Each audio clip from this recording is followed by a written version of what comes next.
Hello, everyone. Welcome back to Spider-Man. I don't know what to do for the gag anymore because I can't keep doing PS4 5 / whatever. But as a base name, it's not very interesting. So it's like, which Spider-Man do I mean? Atari, Nintendo, Well, technically, PS1. the full name of this game is Marvel's Spider-Man, right? As if Spider-Man could belong to anybody else. So, Yeah. Well, I mean, you can make another Spider-Man, you just can't trademark it. my immediate question upon seeing this was, if they've arrested Fist, why is the Fist organization why is the Fisk organization allowed to have clearly labeled paramilitary forces out I and about? mean, taking down an organization is a lot more complicated Yeah. than that. It's also a matter of even if you were to take down the head guy, the company itself still exists Yeah. because there's other people working for it. So You might have arrested Fisk, but that doesn't mean anything against the board of directors. Yeah. Oh, yes, the true evil of society. I'm aware of that, but on the other hand, it kind of highlights the fact that God damn it, there's so much stupidity in the world, you know. Yeah. It's we know that this guy is a crime boss without peer, but he's still allowed to have his organization out doing things for his benefit. And it's not like he can't communicate his wishes to this organization, because Isn't he gets that what visitors. he does in the Netflix series? That In he the basically Netflix runs his series, his crime business from jail, right? In the Netflix series, he basically takes over the prison that he's in. You know? Oh yeah, that was like the best episode of season 2 as well. Like, of course, it's the one where Kingpin's in it. Oh yeah, the series took a break from setting up for the Punisher and setting up for the Defenders, and actually spent some time setting up for Daredevil. God, you want to watch Daredevil in our Daredevil show? God, no, Lewis. No, why? everything needs to be a connected, shared universe to be constantly setting up for things, No, Lewis. which we how may dare or which we may or may not get the payoff to in 10 years. Well, I to mean, be they fair- did kind of get the Netflix stuff kind of screwed themselves over because Disney was like, we also want to have a movie universe. Let us have a streaming site so that we can stream our own things. To be fair, they did at least get to all of the things that season 2 Daredevil was setting up. So it wasn't like a complete failure, just an odd creative decision. But yeah, Wilson Fisk was one of the unquestionable highlights of that entire show. Like the And- very first episode with him, like the very end with the guy in the car, is still probably one of the most effective things the whole MCU has ever done, Yeah, in my opinion. It's still mind-boggling to me, and it kind of highlights how important writing and directing is to an actor's role. But the same guy who played the incredibly nuanced and effective Wilson Fisk in Netflix Daredevil was the guy who played the incredibly two-dimensional bad guy from Jurassic World.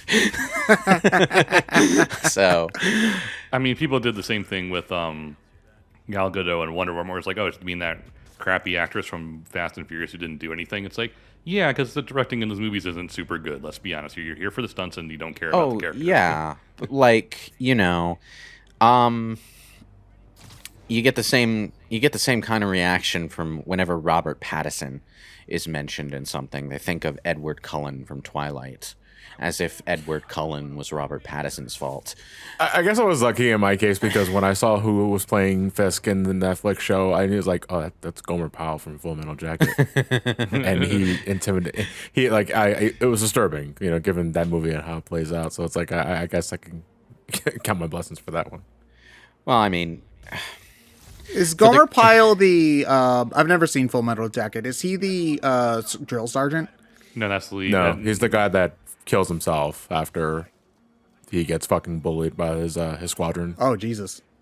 Yeah, Yeah, that's dark. but not before killing the drill so sergeant. is this He another, kills the drill sergeant. What? Yes. Jesus Christ! Oh is this, God! Is this another section where when you get rid of all the enemies in the area, you just start a combat section anyway? This is a forced stealth sequence. Oh, so you have to stealth here. It's story related, so it's one of I those. see. story has the rare instances of where you have to do it, but again, it's rare and not the most effective thing in the world. There we go. He's pushing me closer to the wall. I was kind of hoping you just bonk on the steel beam.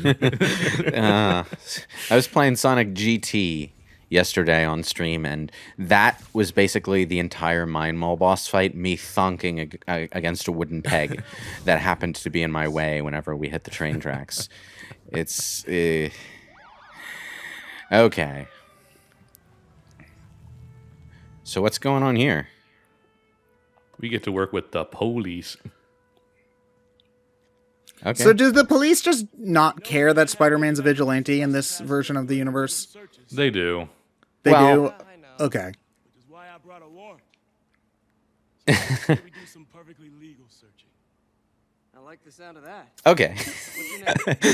Well, you know, at this point, Spider-Man's been around for a long time, and it's like everyone is aware that he's generally like well-meaning and helping out, and more importantly, competent enough that all the usual worries that come along with vigilante law aren't really like big worries with him. So, you know, they're generally willing to work with him rather than against him because they know that would just complicate shit.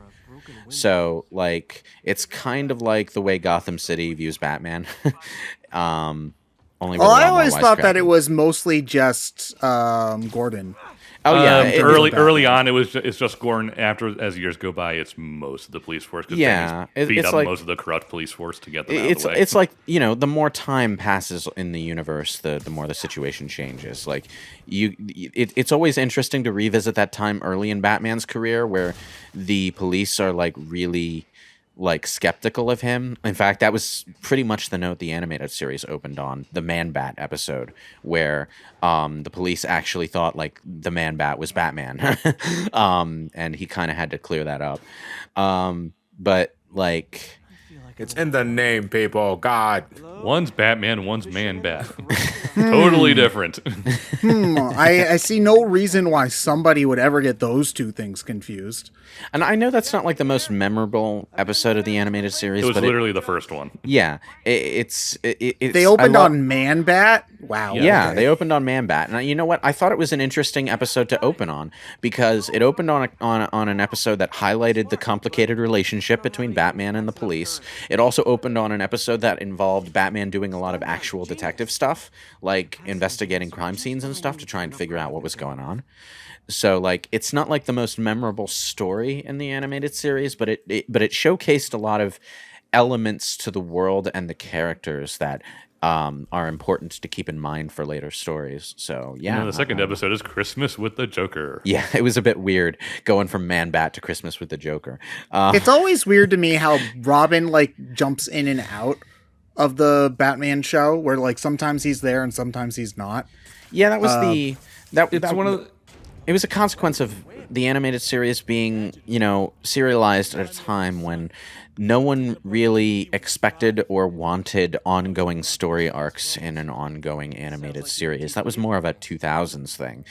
So, Yeah, so the first 3 seasons of Batman the animated series are much more self-contained episode to episode. yeah. And then And that's Batgirl why just sort Robin- of appears halfway through season 4. And Well, no, she's there from earlier on. no, I mean, like, she doesn't really get an establishing episode. She just exists, which always confused me. Sound hollow to you? Like, the animated series couldn't decide. Uh-huh. Okay, it I was got in the kind way of of like his bad fighting. it was kind of like the animated series couldn't decide whether it wanted to be like a self-contained universe at that point or whether it wanted to rely on comics knowledge. So you get characters like the Joker and Batgirl and Robin who just sort of exist and don't get establishing stories. It's then one you of get they're everyone knew who Joker and Batgirl and stuff Yeah. were based on Adam West, so it's like we don't need to explain them because everyone knows who they are already. which is unfortunate because the way the animated series wrote its stories, it would have actually been really interesting to have establishing stories for those characters. It But, did never um, bother me that there wasn't an existing story for like Batman, for like Batgirl and Robin. Well, Batgirl, Batgirl so- less so, but it's just I was gonna it say- more bothered me that Robin It's appears No, and then disappears. Well, you Robin know? gets a backstory. it's especially it's well, I think he gets like a backstory episode later, doesn't he? No, he gets a two-parter. He gets a closure series. Of, But then, two-part but then with they Tony, do. was it Tony Zuko? But then Yeah, they Tony do stuff Zuko. like, okay, suddenly Dick Grayson is Nightwing, and there's no establishment for that. And- There's a scene for it, but it's one of those they don't explain it very much, and it's just one of those. Yeah, he's Nightwing now. We're not going to go into yeah, that and then a Tim whole Drake lot. is just there. Tim Drake, Well, who is Tim half Drake- Tim Drake, who is half Jason Todd. Yes. So It's interesting. I mean, I would do it for like. I mean, the episode where Nightwing. I mean, they do go into it. Like, there is a whole episode dedicated to it. yeah, but they don't establish it before it happens. Is the thing. There's some non-linear Yeah, it's handled storytelling in flashback, involved. basically. Yeah, it's handled in flashback. Yeah. It's like non-linear, establishing like the bullet points of what happened and how, but it's not like they dedicated an entire story to making it happen the way they would in an ongoing series. So it's just weirdly paced. But then when they have to handle something that doesn't have a whole lot of material to work with, they do like some really amazing establishing stuff, like Mr. Freeze, which is probably the example that will serve for all, because like everything that people know about Mr. Freeze nowadays started with that goddamn animated series. Excuse episode. me. You got to stay cool, Lewis. Well, everything except Batman and- Arnold's puns. I mean, also, Batman and Robin was trying to ape Batman the Animated Series for Mr. Freeze. Yeah. Check this out. And Was the you know- animated series already out by the time Batman and Robin came out? Oh yeah. Yeah, years prior. Yeah. Yeah. Yeah, Really? Batman- It was the that an- late? The animated series was 92. Batman and Robin was like 97. Oh, really? I thought Yeah. the animated series was more like 95, 6. You got to No, remember, 92. just for the sake of keeping the timelines, the timeline established in your head. Like one of the most impressive Sega Genesis games was, was the Adventures of Batman and Robin. You know. Yeah, Batman the Animated Series came out as a result of the Tim Burton '89 movie. It came out before Batman Returns. It did Yeah. Wow, okay. by like a few months, but technically. I was gonna say because their penguin design is clearly just returns yeah, penguin. Yeah. Of course, it doesn't help that like the networks that showed the animated series, broadcast it in a not sequential way. Like you weren't getting the episodes in order. Oh most yeah, of the no, time. they That just was- that aired was whatever just- episode they Yeah, had. You know, that's just TV. that's unfortunately just animated programming So- at the time. Yeah, so you wouldn't have been Well, I mean, able to the animated series credit though, it helped that it was more serialized than Yeah. Well, you mean more other shows at the episodic time. rather than. Yeah, because they were still doing that. Like, I mean, they're still doing that now. You know, and wasn't- there it are a wasn't lot of an- instances like if you were watching Teen Titans, they just jump storylines all the time, Yeah. and you wouldn't really know what was going on. It helps that nowadays it's more normal to expect a show like that to have a sequence of events from episode to episode, because the networks will show the episodes in order if they know the series should be shown that way. But Do they do that stuff for like Steven Universe and whatever on TV? What was that? did they ever show that on TV? Steven Universe, yeah. yeah, but they never tell anybody about it. Same problem. That's- Same problem that's- Cora had. yeah.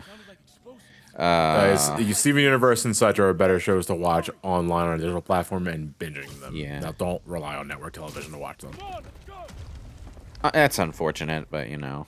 It It's is. the nature of the beast. A lot of these networks and companies that want to like have their big popular pop culture hit, they don't give the thing that they're trying to sell enough time to gather an audience before calling it a loss. And that's how you get stuff like The Legend of Korra, which like at first they were skeptical enough of it to only order one season, and then they realized like really late on that season 1 was popular enough to make a season 2, so they ordered that really late and gave the studio like not enough time to do it well. Yeah, there's a lot of cartoons and series that don't have the popularity until after the fact, but at that point the network has already said, this is not drawing. We need to cancel it. That already, was or at least that was not- like, I mean, the same thing happened with Korra that happened with Avatar.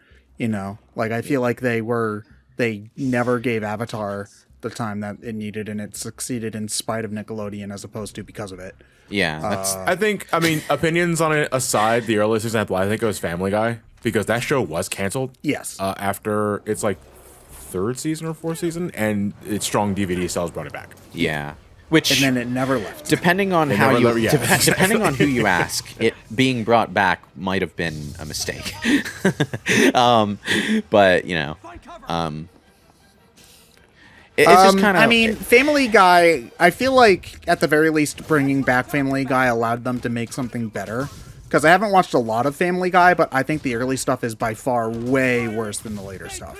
oh, Like really? season 1 of Family Like, Guy is actual torture to watch for It's me. it's Wait, you talk about the earliest It's Family interesting. Guy? Yeah, interesting like to- the season 1 of Family Guy is I disagree. awful. Yeah, I was disagree. gonna say, I think like, Family Guy. it's interesting Family to- Guy is at its best in its first few seasons. It's interesting to talk about that because like there's a lot to unpack with Family Guy and the way it's written in its early seasons versus later seasons. Like one of the most obvious talking points is how it handles its pop culture references, which are, you know, fairly sparse and cleverly utilized early on. Hey, Lewis, you But- remember No, the I- time we got a funny YouTuber on here to do a commentary? No, there's with like us? like one of the early episodes of Family Guy from the first season literally has like 5 of them within the span of 7 minutes or something. It's like I mean, actually maybe almost sparse every other. is the wrong word to use, but it's more like they're well timed in general. I'm not saying that the season was perfect, but like when later seasons come along, it's pretty obvious that they're like basically trying to meet a pop culture reference joke quota with every episode, and like a lot of them don't land.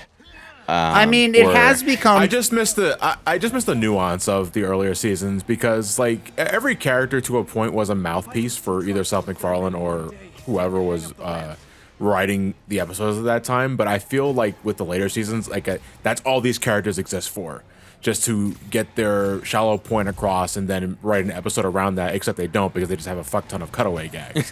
I feel that there was more effort placed in storytelling, for lack of a better description, in the earlier seasons that I feel has better payoff. Yeah. I mean, to be fair, it has become very clear that with the last handful of seasons of Family Guy, it is something Seth MacFarlane begrudgingly does so that Fox will let him do other projects. yeah. Yeah, It is extremely clear that that is the case because he would much rather be doing weird Star Trek parodies or, you know, other stuff like that. You know, Yeah. The a modern day Sir Arthur Conan Doyle. I guess you would the say. yes, you know, I think the point I'm trying to get across isn't that like later seasons of Family Guy are bad. They're entertaining to watch. An episode of Family Guy is always like at least good for a cheap laugh. You can always shut your brain off and have a good time, I feel. But like, there was a certain verve to it in the earlier seasons that like maybe the earlier seasons were flawed in a different way from from later seasons, but I guess myself and a lot of others are able to appreciate the positives of those earlier seasons because the positives of those earlier seasons are more interesting to us, I suppose. Family Guy in its earlier seasons was Family Guy without knowing that it was Family Yeah, Guy. I suppose. But that's the way that I can put it. There's a certain like, oh, that was close. There's a certain creative energy to a project that is still trying to establish its identity rather than trying to maintain one that they already have. Oh, Jesus. I just liked that Spider-Man's eyes could go wide in that suit. Yeah. That's something that these masked superhero comics have been, masked superhero movies and stuff have been handling more. Yeah, I think that the way that the Oh man, this cop is going to be a social media hero tomorrow. yeah, I really like the way that the Tom Holland Spider-Man movies handle it. Like they make the eyes move, but it does feel somewhat realistic. Oh, hey, MJ. Versus, it's one thing I really don't like about the Raimi Spider-Man movies is how the eyes are just, it's a costume. They don't move at It's all. just a costume. Yeah. Yeah, and it leaks a lot of the character from Spider-Man for me. It's something that just doesn't make sense a lot of the time in live action versus a drawing where you can do whatever the fuck you want. But, you know, like Mary Jane, when did you even get here? She's covering the hot scoop. Okay, at this point, MJ, is there a reason to stay broken up from Peter Parker if you're basically going to be getting up to the same shit he does, except with less superpowers? Wouldn't it be smarter to just keep him close by? I mean, Every reporter has an angle, Mary. you don't have to like live with him though and deal with his snoring if you're not dating though, which is a plus. Don't tell me Peter doesn't snore. It's absolutely true.